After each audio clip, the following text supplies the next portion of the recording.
Welcome to the movies with the Ghost Breakers. Watch Bob Hope battle ghosts, zombies, and foreigners with his trusty black sidekick. I used to be a porter. Watch Bob Hope break women's hearts as he sets his sights on the lovely Paulette Goddard. A lot of folks don't like you, boss. Hold your woman close as they visit Black Island, a place of spirits, mystery, and racially charged stereotypes. Sweet Judas. Make sure you don't miss the Ghost Breakers. Whatever you say, boss. I was surprised by this movie in many ways. I gotta say, I was regretting my decision. I think this would be something I'd show to my kids. Oh, that's good to hear. I think it's about a father's love for his child. Oh, absolutely, yes. And a complete stranger's love for that man's They child. wore really ugly outfits. Puke yellow, prom night, pale blue, you know? I don't even know where to start with this Definitely film. not a movie I would consider watching unless you tell me to. Hello, I'm Derek, And I'm Peter. and this is The Mog. In this podcast, one of us suggests a beloved movie from our childhood for the other to watch, and then we talk about it. What makes us laugh? What makes us cry? And whether or not it explains our general mistrust of Cubans. Shady Cubans. Yeah, Derek, what have we got today? It's one of your films. It's The Ghost Breakers from 1940. A movie very close to my heart. Oh, that's amazing. But not so close now, but still close. Still a little bit More close. like to the left of my heart now. Did you have an alternate title? I did. Who you gonna call the operator to call? Call the operator. And 'Cause it's 1940. yeah, and The Mystery of Black and White Island. Black and white. And Cuban. My alternate title was The Ghost Breakers. Never trust a Cuban. I don't know. The one that you weren't supposed to trust ended up being trustworthy. Yeah, true. But I'll give a quick synopsis. A radio broadcaster, his quaking manservant, and an heiress investigate the mystery of a haunted castle in Cuba. Pretty succinct. Very succinct. I like that. When we go through the acts, we can elaborate somewhat further on it. This is a great film. This is Bob Hope. You did enjoy it? Yeah. Oh, good. It's a Bob Hope movie, and I had actually, I've been aware of Bob Hope's stuff, but I've never really been exposed to his stuff. Yeah. I've seen his some skits from his TV shows and some of his singing stuff, but none of his films. This was my first Bob Hope film. This was my favorite Bob Hope film. I've seen some others. I can't really remember them much. The other one is The Cat and the Canary, which had Paulette, Goddard and Bob Hope together just prior to this. Yeah, 1939, and it was Yeah. a big hit. So the studio was sort of looking to recreate that magic, and here we are, 1940. I can't remember The Cat and Canary much, though, unfortunately. Oh, you had seen it? I was asking, was that one of your films? It's got a cat in it. It is one of my films. That might be why. But I can't for the life of me remember what was in it. I just remember I liked it. Oh, yeah. Okay. So we'll revisit that later on. But yeah, 1940. This was the same year as Charlie Chaplin's The Great Dictator. And this was all wartime stuff. Hey. Yeah. So I guess there was probably a bit of... Well, there didn't seem to be any undertones going on in the film. yeah, that stuff goes over my head anyway. Yeah. But 1940, there's definitely war going on. I was wondering if it's just escapism at this point. I would say so. But then again, Yeah. movies have always been escapism. I think that just a different type these days. Yeah. We need to escape the planet now. Yeah, so it was in 1940. Were there any films during that period apart from Yeah, The Great Dictator?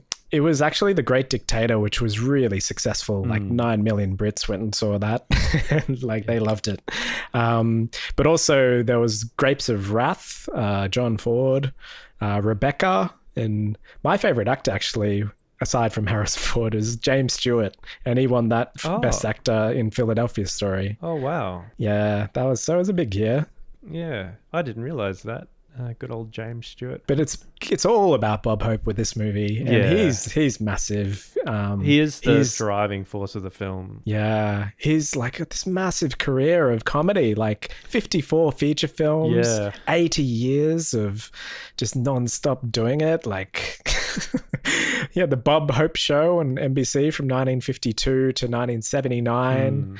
And although like he hosted the Academy Awards 19 times, he actually never won like an Academy Award competitively, but he won 5 honorary Academy Awards. So he was loved. He's your sort of American comedy staple. Yeah.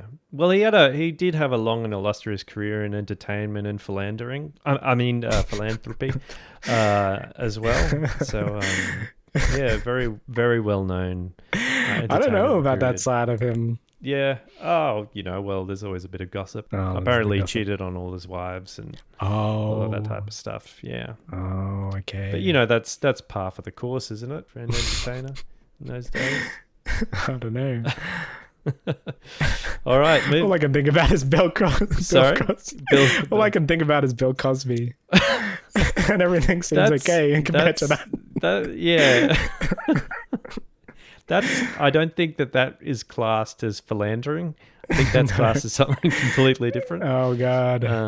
Yeah. But this was directed by George Marshall. And I was looking at his filmography, and he has more films than I can even count. Yeah. And he worked with Jerry Lewis, Laurel and Hardy, and Bob Hope. So he worked with a lot of the great comedic actors of the time. And the music was by Ernst Toch.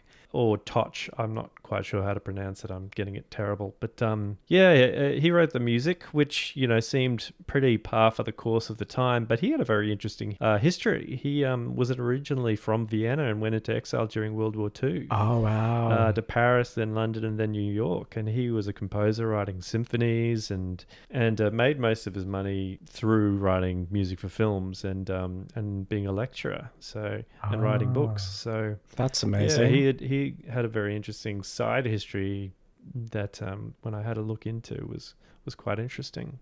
He did a great job on this. I liked it.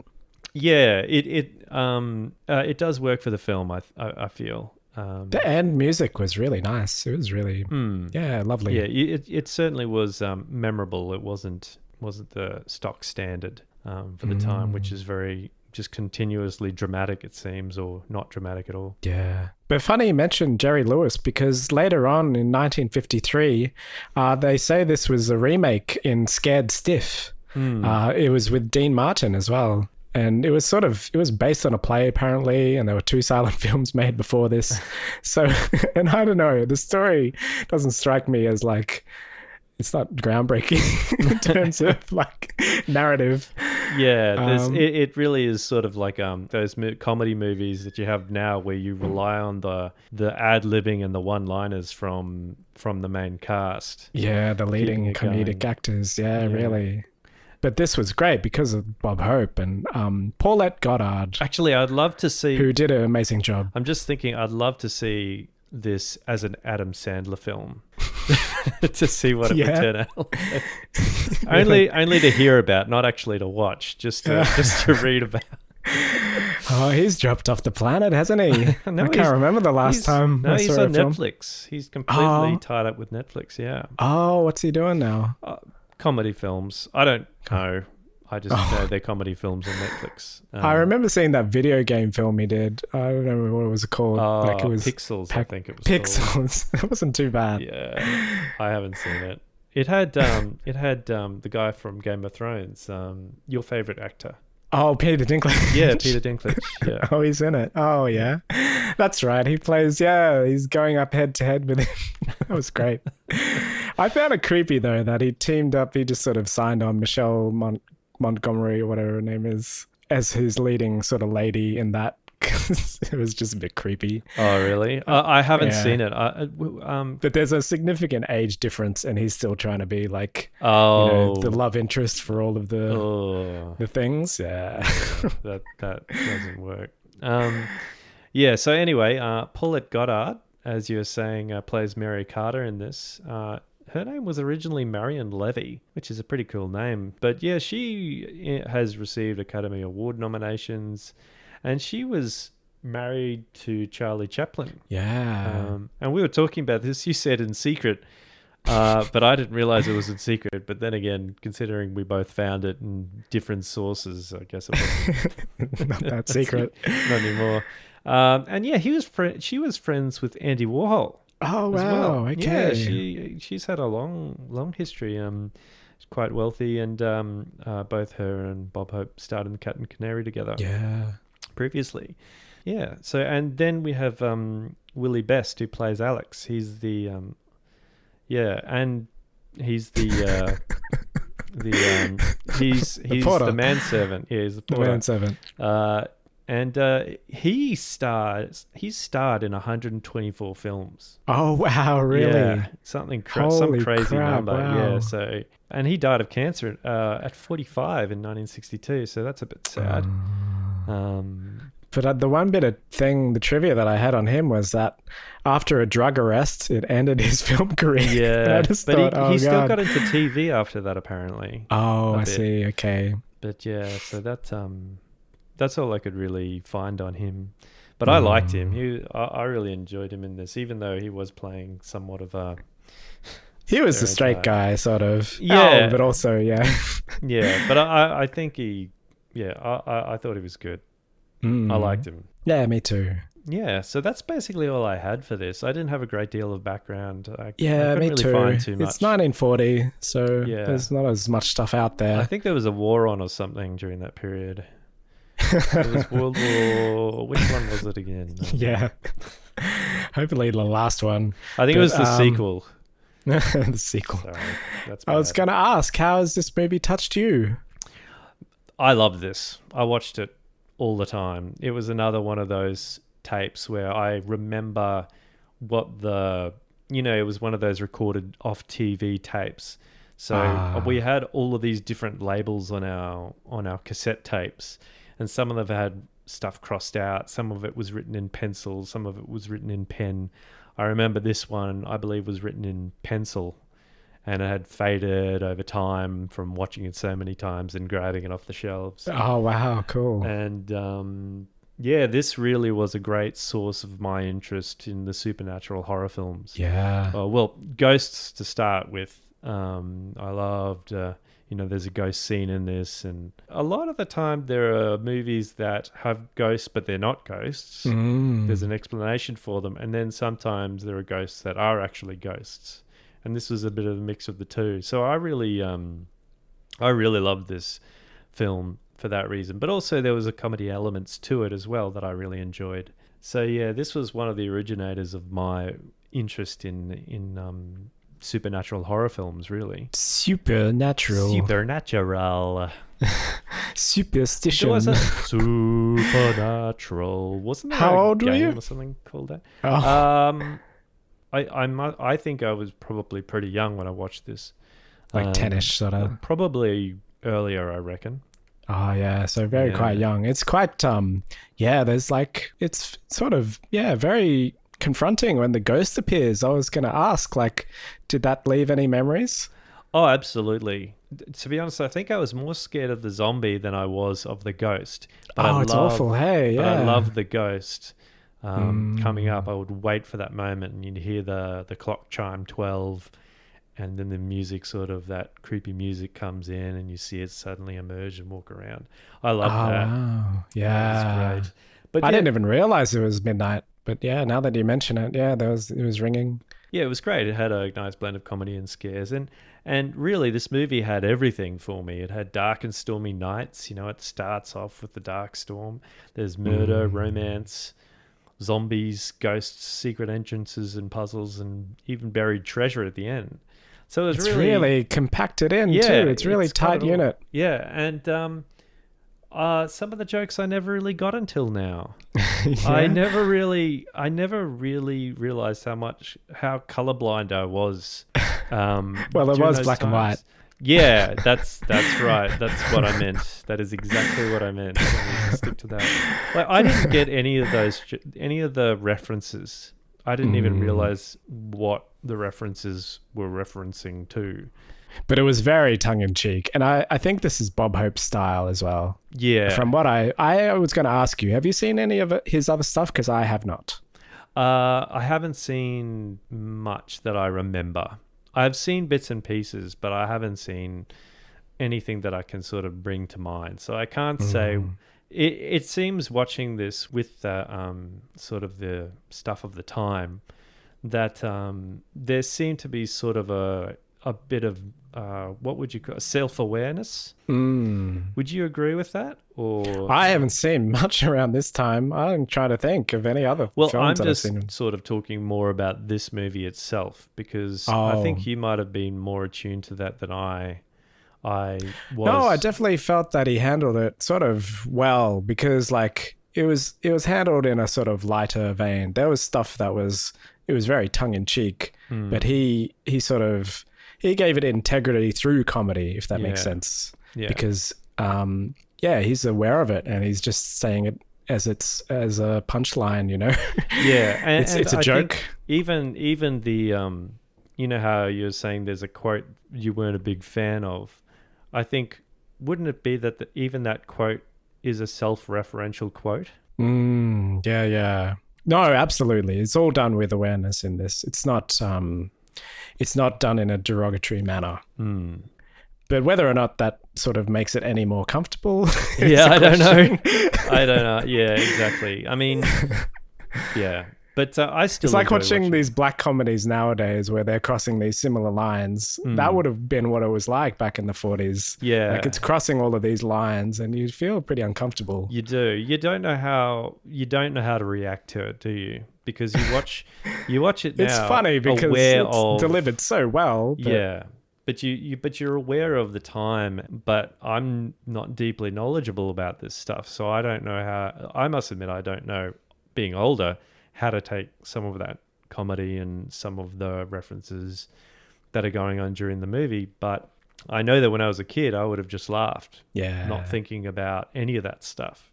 But were you inspired by his comedy, do you think? Not consciously. No. I enjoyed it, but I really was a fan of Marx Brothers comedy more than anything else, I think. Yeah. In terms of black and white films. And I liked Abbott and Costello as well, but I think Marx Brothers was really where my interest in that type of comedy lay. Monty Python and Marx Brothers. Yeah. But how did you find this? Oh, no, I thought it was really good. I enjoyed it. But I guess we should get onto the acts so we can start digging in. Yeah, so my act one was Welcome Back Carter and Lawrence.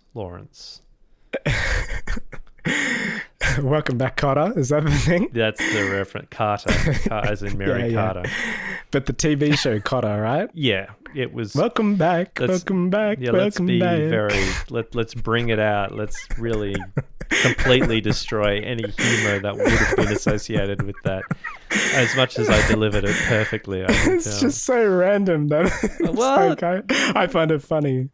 I love that show. My act was, oh wait, is this a comedy? I should hope not. Hope not. I see what you did there. What you're saying is that you're really positive about it. That's right, isn't it? Well, I thought it was going to be a horror film that goes back. Oh, really? Yeah. With Bob Hope. Grisly horror film with Bob Hope. Well, it starts off with the 40s intro and these ghost-like fonts and dramatic orchestral score and, you know... And that dim background haunted mansion. Yeah, and like Manhattan with the cool lightning and... Yeah, it starts off with a dark and stormy night. Yeah. So, perfect. But it's the 40s, all right, because immediately with the dialogue, hold it, sister. Lights a cigarette off her candle. Oh yeah, that's right. Hold it, sister. What was that guy's name? It was just some porter, like Husky Williams or something. Oh, like Raspy. Raspy. Husky. It was just like Christmas, ain't it? Nice night for a murder. How do you know? Yeah, I like that. Yeah, so there's the foreshadowing there. I like that. Yeah, and there's so many one-liners in this. They just come hard and fast. Yeah, very witty. Throughout this film, yeah. And some of it yeah, it's okay. Some of it is quite funny, and some of it I've looked up and has been a well-known quote. Like there's a Democrat joke in there. Oh yeah. But yeah, so that's when we're first introduced to Mary Carter, who is just inherited a mansion on Black Island. Black Cuba. Island. I think I belong there. Is it full of black people? I actually don't think that's why it was called Black Island. I looked it up in real life. It's not a real place. I must admit, I didn't do that. I never expected it to be a real place. I just thought Black Island was meant to mean as in it's a not a very nice place. Yeah. Not I wasn't taking it in that direction.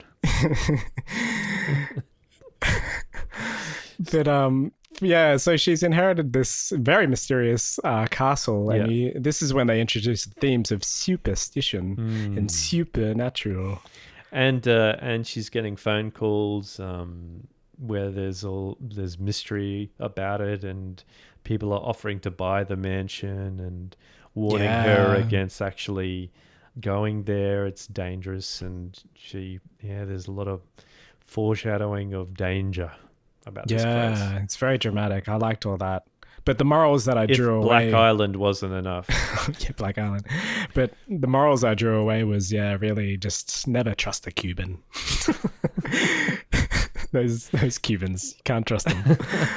Moral number 2, always keep a cigarette lighter on your chest at all times.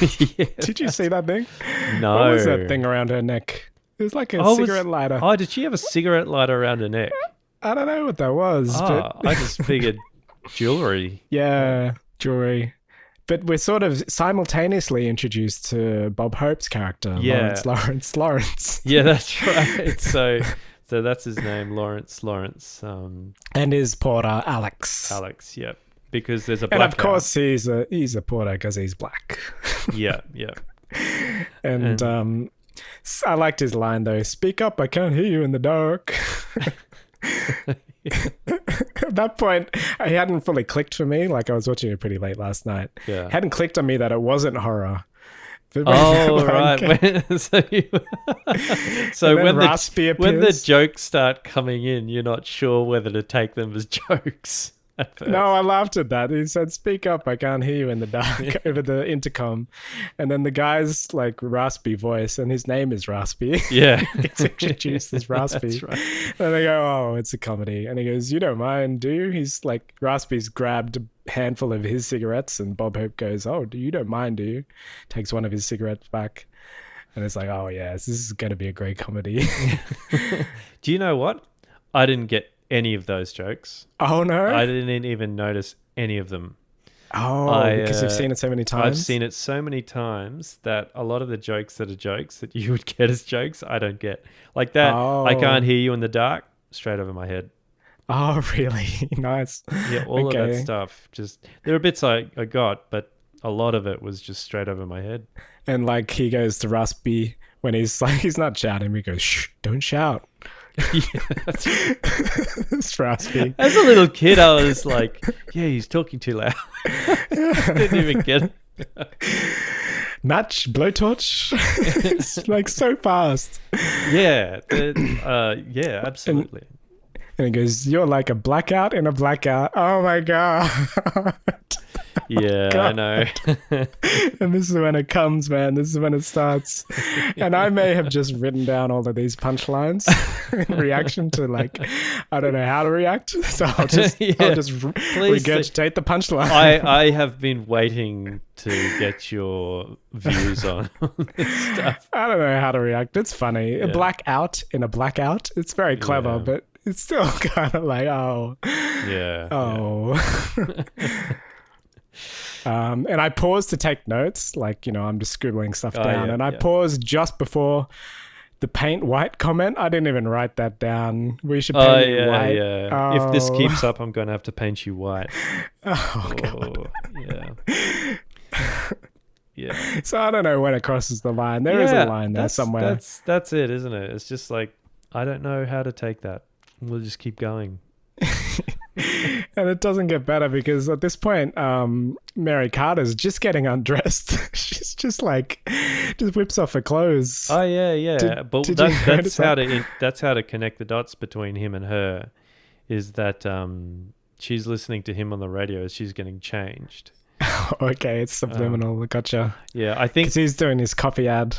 Yeah, lets you sleep, keeps you awake. Yeah. He's talking about coffee that he hates, Cronin coffee. But yeah, that once again, I didn't even notice that either. Her just taking off her clothes. Because it keeps happening as a thing during it does. This whole film. It does, doesn't Any it? excuse, I think. Yeah. They even had the cliched running away tearing a dress in this film. Yeah. A lot of that stuff straight over my head. Yeah. Straight over my head. How do you feel now about it? Oh, she's lovely.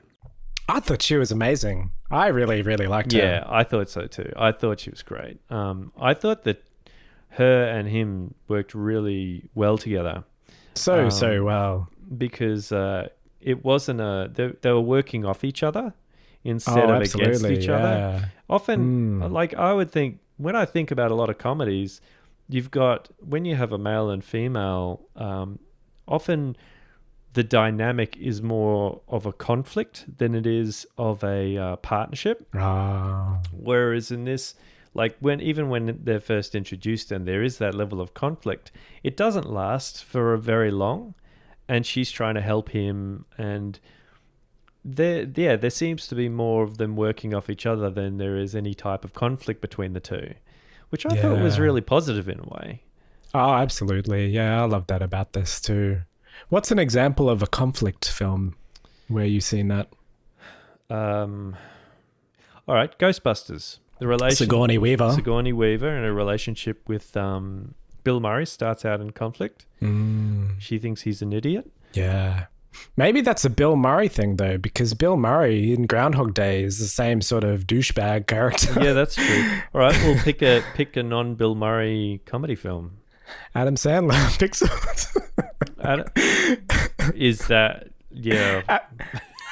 No, I'm not going to go there. I was actually hoping you would cut that out, but now you can't.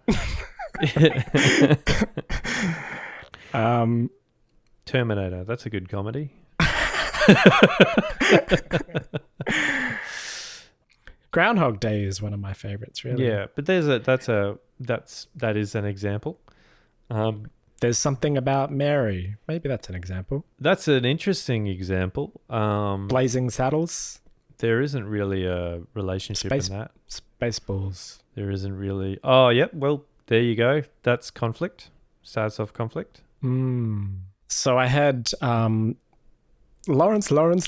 My folks had no imagination. Yeah, that's me too. So what happens is Lawrence does a radio broadcast where he knows a lot of gangsters. So he reads stories about the gangsters that he gets sort of inside information from Raspy. And apparently he gets the story a little wrong. And the gangster who's listening in, expecting to hear a story that he likes, is not quite happy. So he calls Lawrence to come and have a little talk. And Lawrence is scared. He thinks he might get killed. So he brings a gun with him. And when he gets to the floor, which just so happens to be the floor of Mary Carter and the Cuban, Mr. Parada. So you never know this guy. He's introduced, Mr. Parada. We should actually give them names. Yeah, because it gets quite convoluted. It does. So Mr. Parada... It's good, though. It's good stacking. It's sort of ideal sort of comedy setup where everything's sort of happening at once and he gets thrust in the middle. So I really enjoyed that aspect of it. Yeah, it does have its plot points that kind of develop as things go on. There's a lot of coincidence that occurs in terms of him being in the room, and that's how he gets connected to her.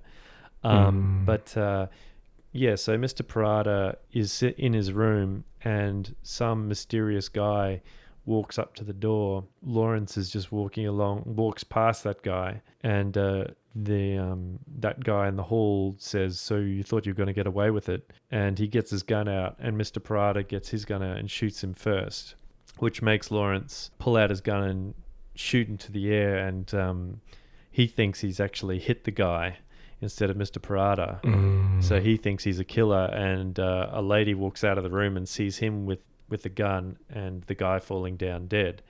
So he has to run off, and he runs into the first open door, which just so happens to be Mary's room. Yeah.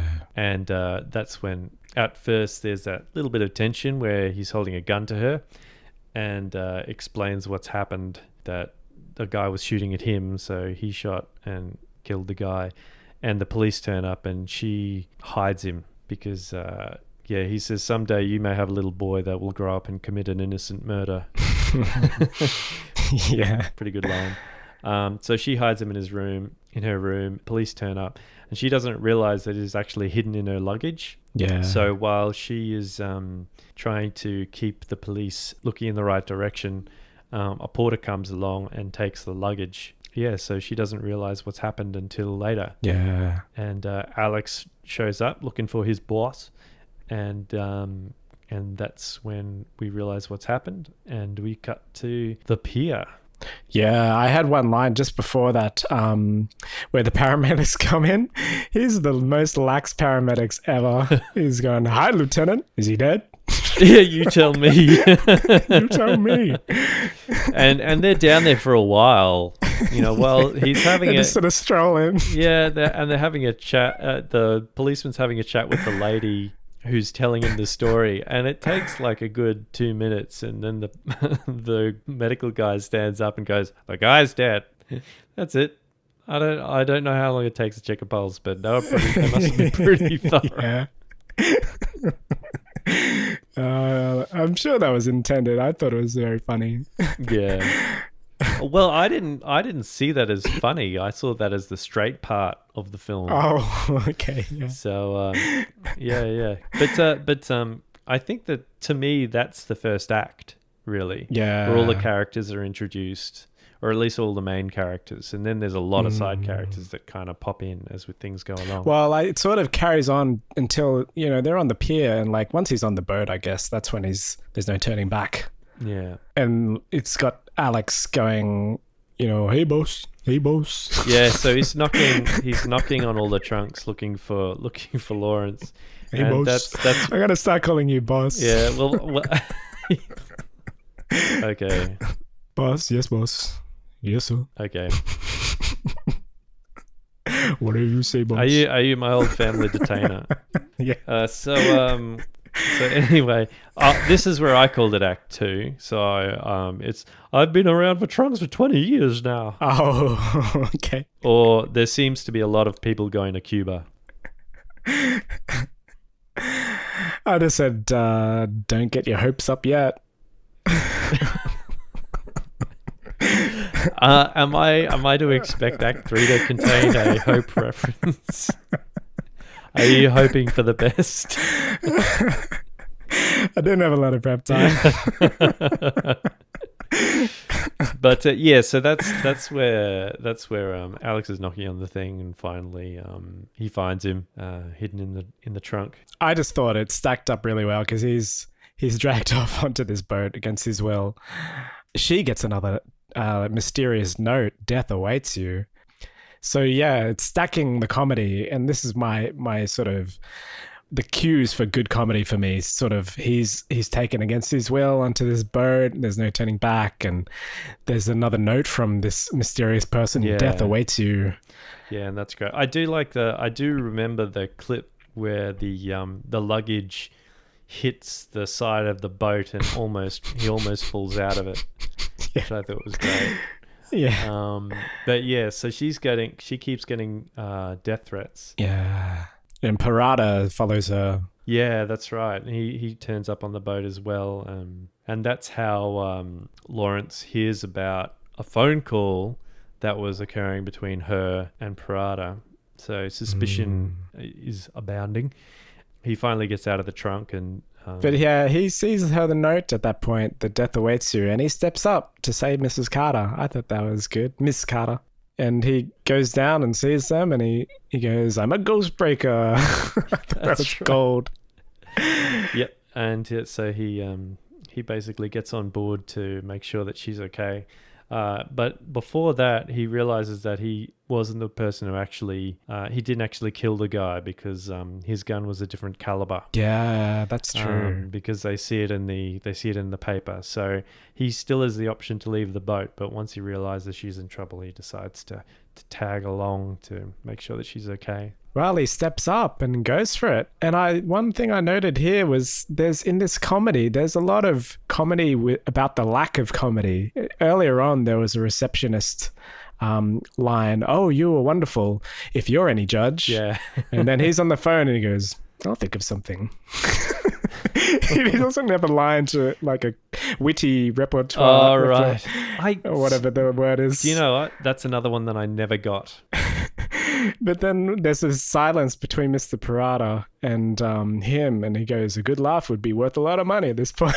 Yeah. It's so gold.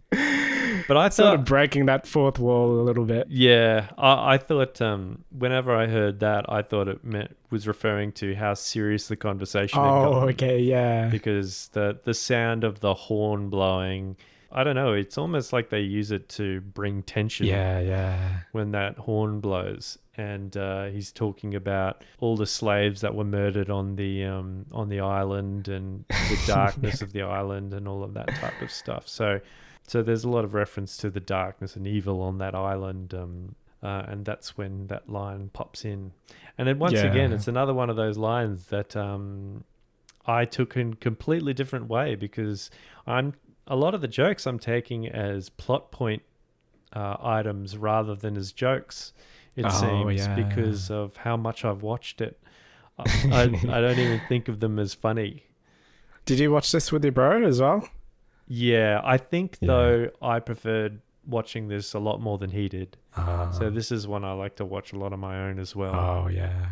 And I found him really likable. Things like when he gets attempted to be killed and he sort of runs up to find the bad guys, but then he runs back and she's like, "Oh, chills are running down my back." And he goes, "Yeah, they must have run over from mine." Yeah. He's not the macho alpha. He's really That's likable. True. Yeah, he's really not.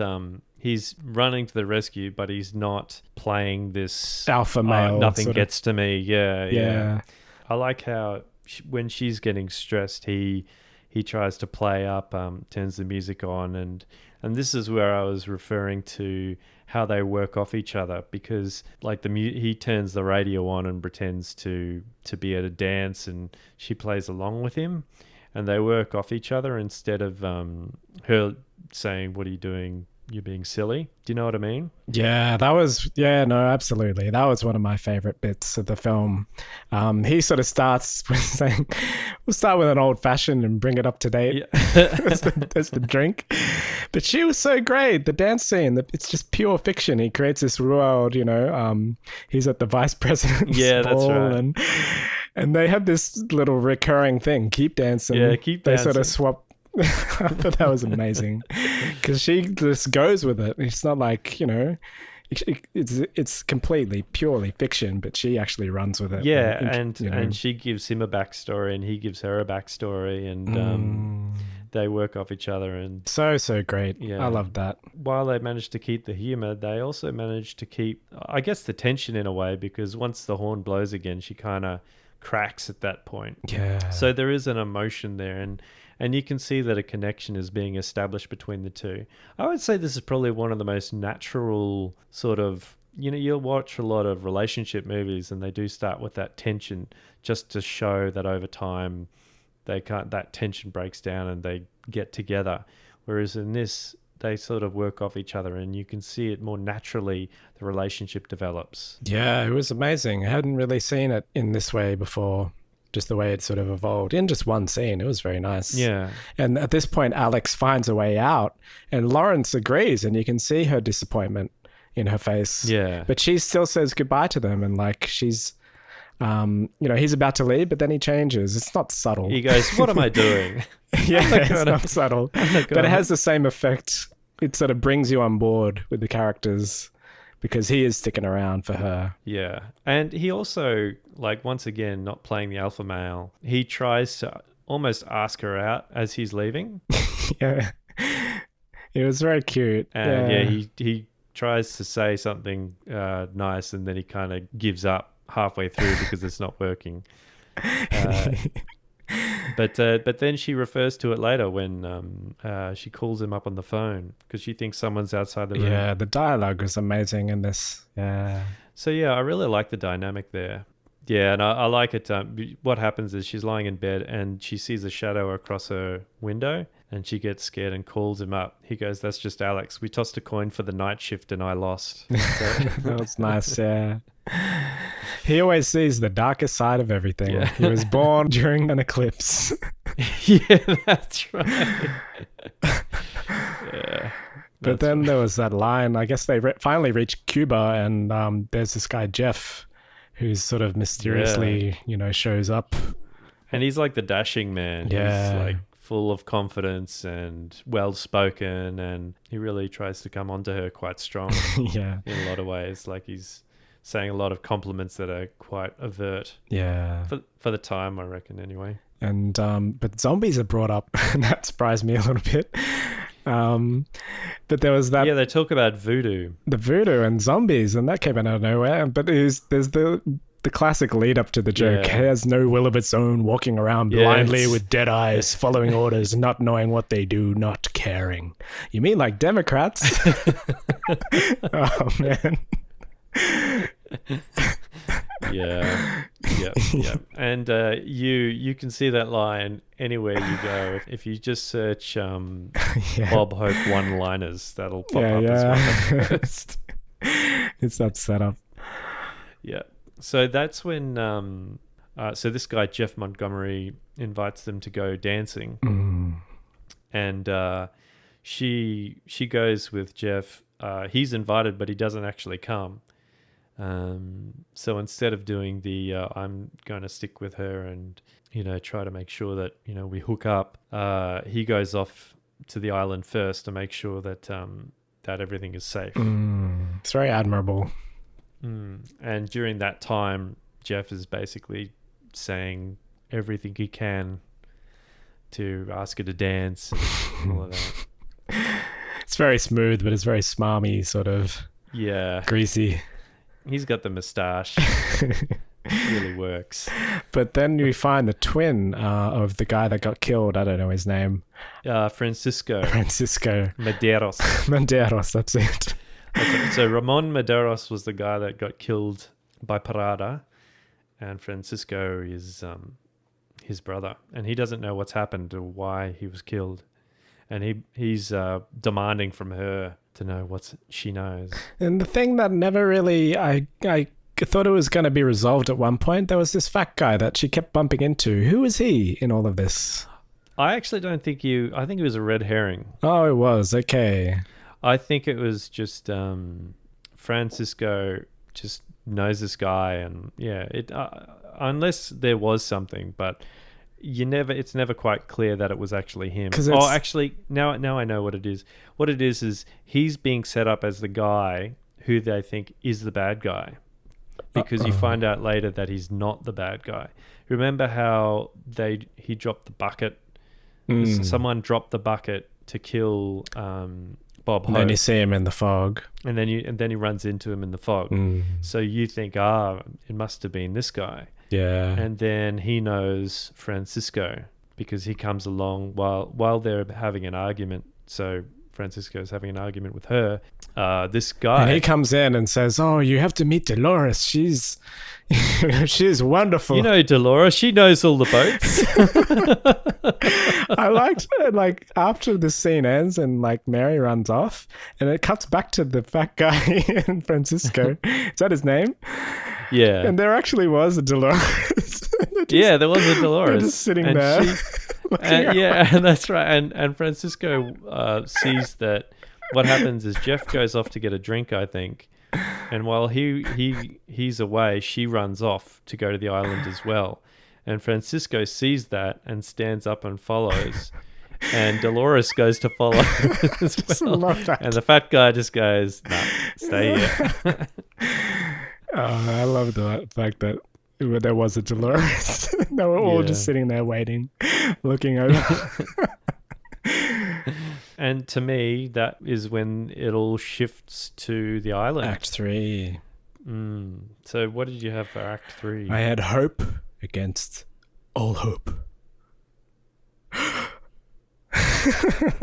was trying to be dramatic. I just had to take a moment to process what you were saying and, just look in and think about it. No, nothing there. just the hope pun. You could say that you could hope for the best. Not all Get hope it? is lost.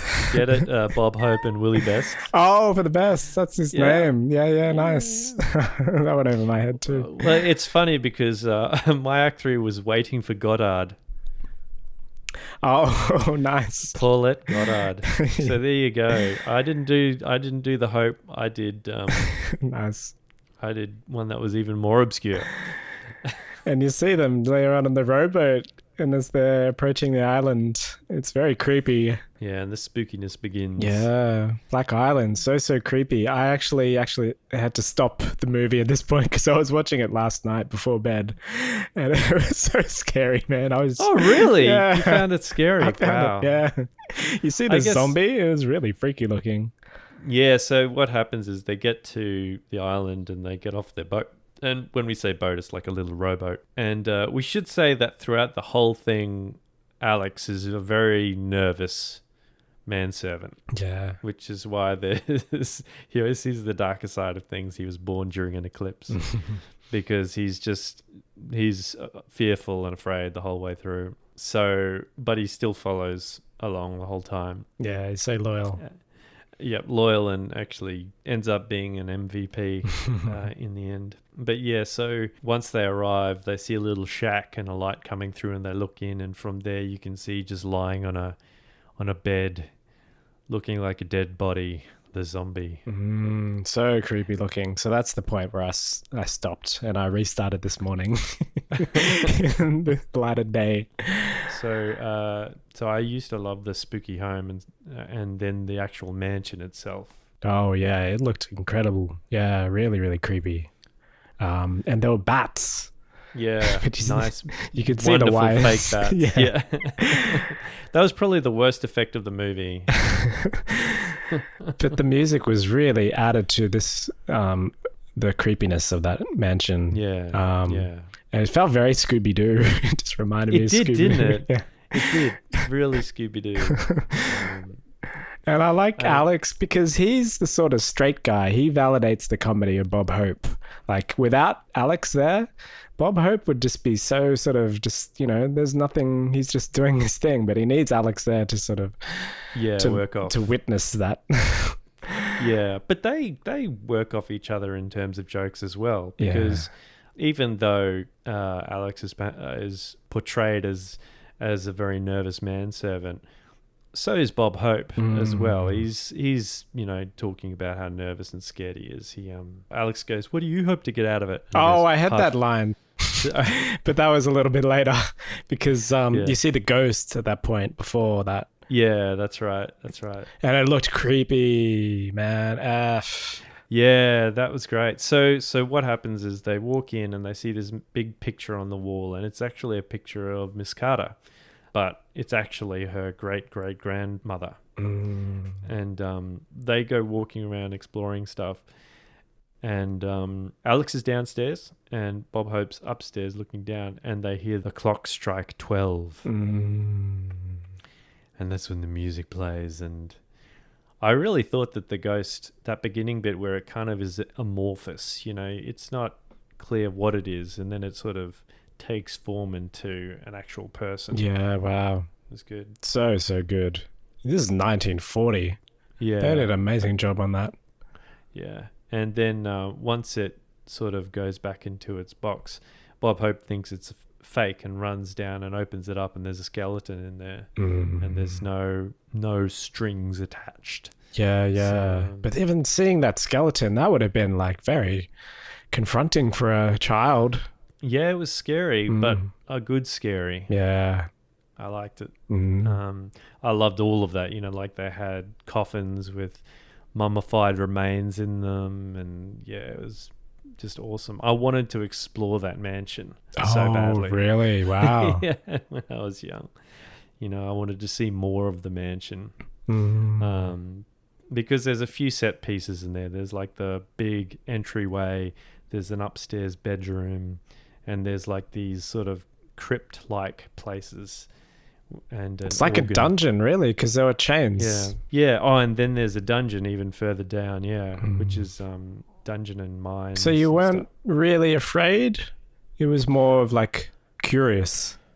I would say that I probably was afraid to start with, but it got to a point where when I was watching it, and this is when I was still young, I guess it was kind of a combination of a little bit scared but really excited every time the ghost would come out or the zombie would come out. So I liked the feeling of it felt sort of almost realistic in a way for a kid. Yeah. Oh, it was completely mysterious because he just sort of wanders about and goes back in and you don't really know what's going on. It's not like your zombies after you, yeah, which happens later, but like this ghost appears and it's just like it's aimless sort of. Yeah, it doesn't do anything in terms of what you would expect a ghost to do in a movie where it's not chasing people down or anything like that. It's kind of just doing its rounds and then it goes back, settles down. It's almost like it does it around 12 o'clock each night and it just does the same thing over and over again. Yeah. But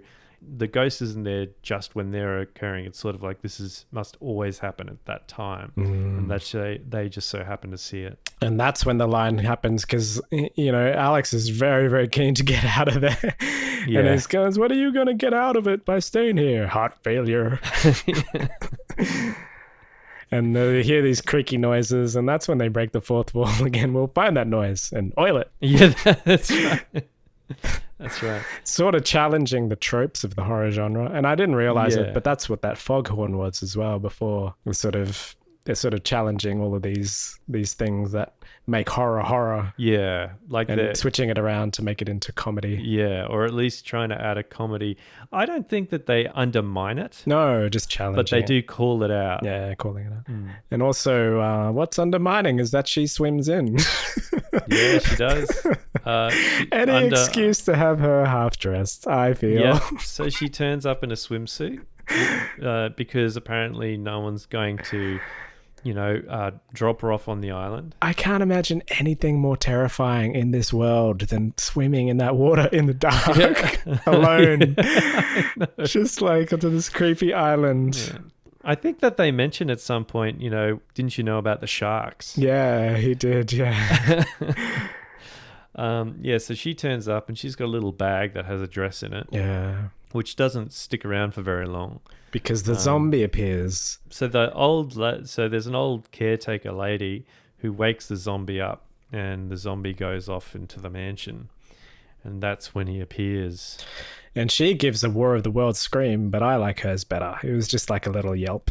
It wasn't like a continuous hysterical thing. Yeah, your ears are certainly protected a lot more.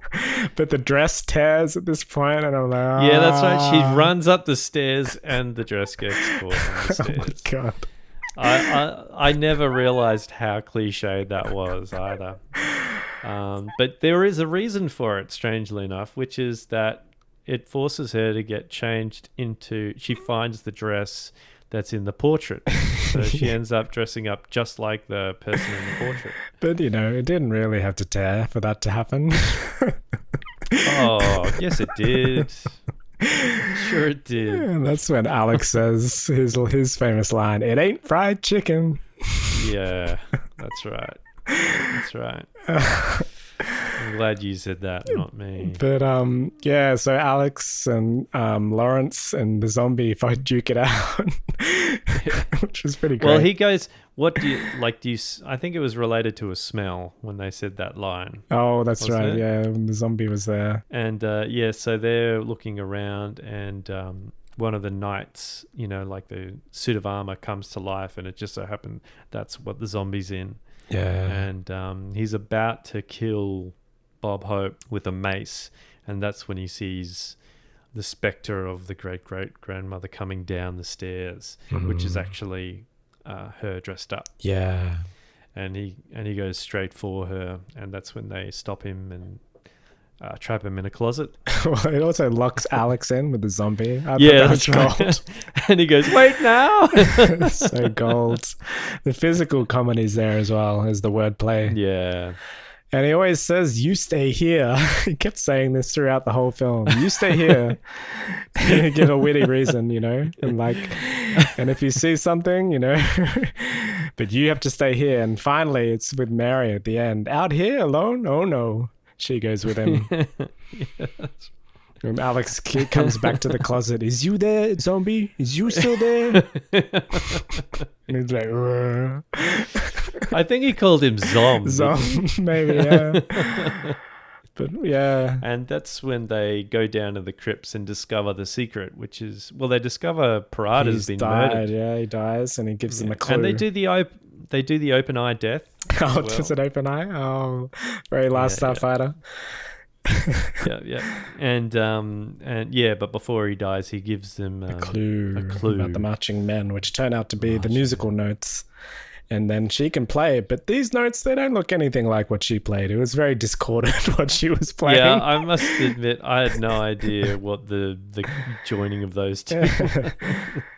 But it opens the secret chamber further down. Yeah, and they go down, and that's when they see Francisco walk down after them with a gun, and they think he's the bad guy, and the door behind them opens up, and a hand comes through. Jeff. It's Jeff. And Jeff's the villain all the dashing along. young man.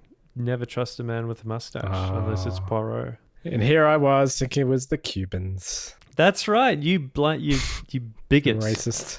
The whole way through, you're talking about these Cubans, and it's the white guy in the end with the mustache. And But they get so away he's and about- they travel off with Francisco and Well, I love the way honeymoon. that he dies, though, where he's standing there with a gun and he tells them to close their eyes before he kills them. Oh, that's right. Yeah, I forgot about that. Yeah. And the ground drops away from them because Alex pushed the wrong button upstairs. Press the wrong button, boss. And I love the scream of the guy going down into the water. Oh, It's just yeah. like this shrieking, high-pitched scream. Oh, wow. Yeah. Yeah, and everyone lives happily ever after. Yeah, the honeymoon and the kiss and the end music. It's all so great. I loved it. It's very nicely put together film. Yeah. Really enjoyable to watch. How would you rate this on your nostalgia meter? Yeah, well, I'd give it a 9.0 on the nostalgia scale. Oh, so, That's pretty high. it's pretty high. I don't want to give it the top because there are still those. I think one of them coming up would be one of the very top. Oh, yeah. Yeah, but that's in the same vein. So revisiting this, do you have any final thoughts? I still even though I must admit there were knowing more and being more politically correctly aware. I don't know how you'd put it, but I didn't know how to take some of the comedy in this, I must admit, but I still enjoyed the film. A lot of the lines still hold up. I really love the relationship between him, her, and Alex. And I still love this film. Yeah. And I'm going to see if I can get a copy of it because the version I watched wasn't very good quality. Oh, Because I really love this film. And, talking about it with you is actually really good because I'm glad that you enjoyed it as well. I wasn't sure how you were going to take it. Oh man, I really enjoyed this film. This is my first Bob Hope film. And I've seen him in skits in later life doing song and dance, but this really highlighted his comedy for me. Like, it was really amazing. Yeah, I feel like this was him in his prime. It was so natural. Like, his delivery is so amazing in the wordplay, the restraint, and he holds it really well. It's not over the top. It's not like crazy slapstick. Yeah. But there's some physicality there. So I'm an Overnight fan. So thank you for this. Oh, great. But coincidentally, I started reading a book by Steve Kaplan, The Hidden Tools of Comedy. And he actually runs these comedy workshops And his comedic heroes are Bob Hope and Woody Allen and Marx Brothers. And he's got a bit of an ego, so I'm sort of flicking through a little bit. But one of his core teaching is that about comedy is that it has to be about never giving up hope, and pun intended here entirely. I think there's been pun intended from the start of this podcast. So the character faces all these obstacles in order to win. In this case, it's Mary's affections, but to create the comedy, they must never give up hope. And because if you remove hope, it becomes a drama. And I think it holds... You could say an absence of hope is not what this film needs. I think it holds true here because he's sort of the reluctant hero, and he sort of effortlessly flows with what's thrown at him. He reacts to these situations but at the same, as Bob Hope. And he's saying that underneath he's terrified, but he's still going and running ahead. Yeah, I was going to ask what you thought of his motivations. How would you describe that?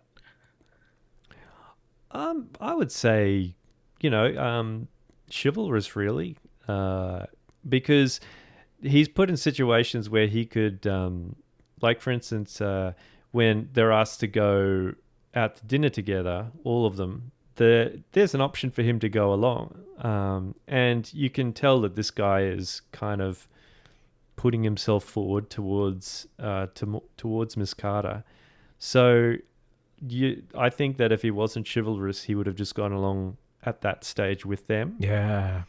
But instead, he goes to make sure that she's safe. Yeah. So I think that really kind of belies a bit more about his character. I really know what you mean, but then at the same time, it's very complex because he's sort of overtly trying to get with her in these different little ways that are only Bob Hope can do that. The whole dancing scene with the whole farcical... But the thing is that he does that, but when he's leaving, he really does an awkward... You're asking, in you. Yeah. And she does the same back to him. So it isn't, and that's where I like how they play off each other. It's not him trying the whole time with her. She's actually interested back because the whole time that they go out to dinner and he's not there, she's talking about him. Yeah. So there is that backwards and forwards between the two. And I like that because it's a lot more... I don't know, it's a lot more honest in a way, and it's a lot less creepy. Yeah. But he's absolutely just thrown into this plot. And one of the funniest parts of the movie for me is where you don't know where he is for some time. Mary's off with Jeff at the restaurant, like you say. Then it cuts to him and Alex in the dark night, alone in the waters, hunched in a rowboat. Just heading to this island, so terrified. But he's there, he's doing it. And that's really funny to me. So thanks again for recommending this. Yeah, I'm really glad you enjoyed it. I was hoping you would, and you showed me hope. You proved my hope, so that's great. I'm glad that it all worked out for the best. Yeah. And thanks again to all our loyal and lovely listeners who stuck with us despite some breaks. Yeah, there's been a lot of breaks going on due to a lot of stuff happening in life, unfortunately. But, I'm hoping that you're not just new, but old listeners as well who are enjoying listening to this. So thank you very much. Yeah. So what movie do we have next? Our next film is sticking with the ghost theme, and it's a joint custody mog, I like to call them. Ghostbusters from 1984. I'm looking forward to that. Oh my gosh. That's a top tier one right there. All right. So, thank you very much, Derek. Thanks again. And I'll talk to you soon. Thanks, guys. Good night. Good night. You stopped? Have you stopped? I'm stopping right now. Me too.